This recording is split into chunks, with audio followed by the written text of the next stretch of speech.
नमस्कार। तथ्य में आपका स्वागत है। मैं हूं मनीष अवस्थी। तथ्य में हम बात करेंगे संघ लोक सेवा आयोग UPSC union public service commission के सिविल सेवा 2022 परीक्षा के रिजल्ट आ गए। इसमें शीर्ष स्थान यानी कि 4 स्थानों पर लड़कियों ने कब्जा कर लिया है। महिलाओं के लिए इस एग्जाम के दरवाजे आजादी के बाद 1951 में खुले थे।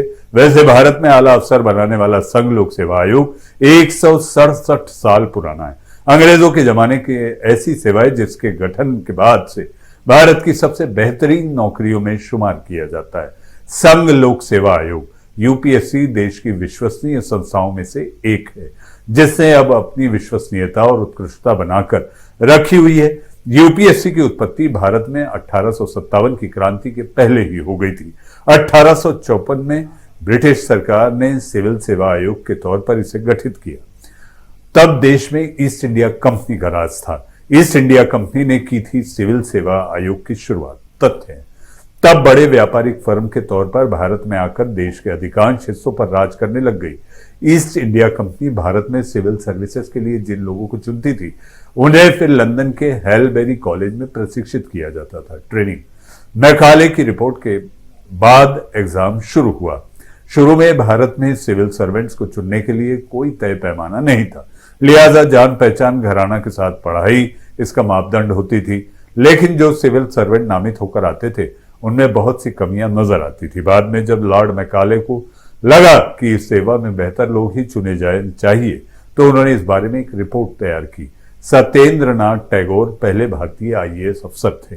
लॉर्ड थॉमस मैकाले की रिपोर्ट के बाद फैसला लिया गया कि अब सिविल सेवा आयोग प्रतियोगी परीक्षा में माध्यम सिविल सेवकों का चयन करेगा। इस तरह सिविल सेवा आयोग की स्थापना हुई। इसकी परीक्षाएं शुरू में केवल लंदन में ही होती थी। एक दशक बाद 1864 में गुरुदेव रविंद्रनाथ टैगोर के बड़े भाई सत्येंद्र टैगोर इस परीक्षा को पास करने वाले पहले भारतीय बने। नेताजी सुभाष चंद्र बोस भी आईसीएस का एग्जाम देने लंदन गए थे। नेताजी सुभाष चंद्र बोस को भी 1919 में ये परीक्षा देने के लिए लंदन ही जाना पड़ा था, जहां उन्होंने इस परीक्षा की मेरिट लिस्ट में स्थान हासिल किया था। चुने गए लेकिन फिर इस सेवा से अलग हटने के लिए लंदन में इस्तीफा दे दिया। नेताजी ने पहले विश्व युद्ध के बाद 1922 से ये परीक्षा भारत में होने लगी। तथ्य आप जान रहे हैं यूपीएससी कब से चल रहा है। भारत में ये आयोग 1919 में बना। यूपीएससी की वेबसाइट के अनुसार भारत में लोक सेवा आयोग की उत्पत्ति 5 मार्च 1919 को भारतीय संवैधानिक सुधारों के बाद हुई। इसका नाम सिविल सेवा आयोग से लोक सेवा आयोग कर दिया गया, पर इसके लिए एक स्थायी कार्यालय बनाया गया। अधिनियम की धारा 96C भारत में लोक सेवा की स्थापना को मंजूरी दी गई, ताकि इससे ऐसे आईसीएस यानी इंडियन सिविल सर्विसेज के अफसर निकले जो भारत को बेहतर तरीके से समझते हो। 1935 में इसका नाम बदला।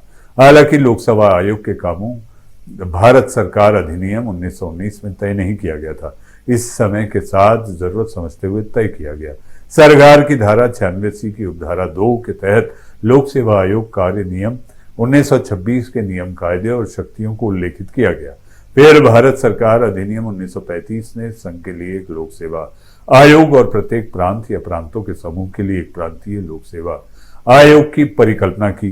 भारत सरकार अधिनियम 1935 के प्रावधानों के अनुसार 1 अप्रैल 1937 को लोक सेवा आयोग संघीय लोक सेवा आयोग बन गया। आजादी के बाद ये बना संघ लोक सेवा आयोग। जब भारत आजाद हो गया तो 26 जनवरी 1950 को इसके द्वारा अपना संविधान अपनाए जाने के बाद संघीय लोक सेवा आयोग संविधान के अनुच्छेद 378 के खंड 1 के तहत संघ लोक सेवा आयोग बन गया। मोटे तौर पर यह समझ सकते हैं कि संघ लोक सेवा आयोग भारत के संविधान द्वारा स्थापित एक संवैधानिक निकाय है, जो भारत सरकार के लोक सेवा के पदाधिकारियों की नियुक्ति के लिए परीक्षाओं का संचालन करता है। संवैधानिक प्रावधानों के तहत 26 अक्टूबर 1950 को लोक सेवा आयोग की स्थापना हुई। इसे संवैधानिक दर्जा देने के साथ साथ स्वायत्तता यानी कि ऑटोनॉमी प्रदान की गई, ताकि यह बिना किसी दबाव के योग्य अधिकारियों की भर्ती कर सके। ये क्या काम करता है और कैसे चलता है, जानना जरूरी है। तथ्य यूपीएससी के सभी खर्चों का भुगतान भारत सरकार करती है। इसके अलग फंड बनाया गया है। संघ लोक सेवा आयोग की वेबसाइट कहती है कि इसके कामों में संघ की सेवाओं में नियुक्त नियुक्ति के लिए परीक्षा आयोजित करना, साक्षात्कार के जरिए सिलेक्शन द्वारा सीधी भर्ती करना शामिल है। इसके अलावा ये संस्था पदोन्नति, प्रतिनियुक्ति, अधिकारियों की नियुक्ति, सरकार के अधीन विभिन्न सेवाओं और पदों के लिए भर्ती आदि के लिए भी काम करती है और सरकार को सलाह भी देती है।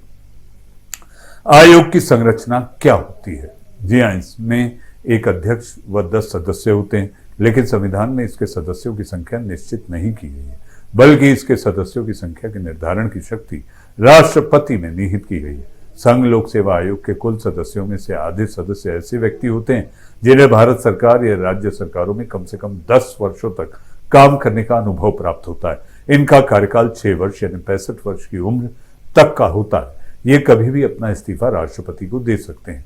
क्या है संघ लोक सेवा आयोग का काम?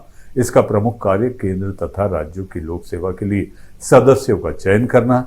इसके लिए यह विभिन्न परीक्षाएं संचालित करती है।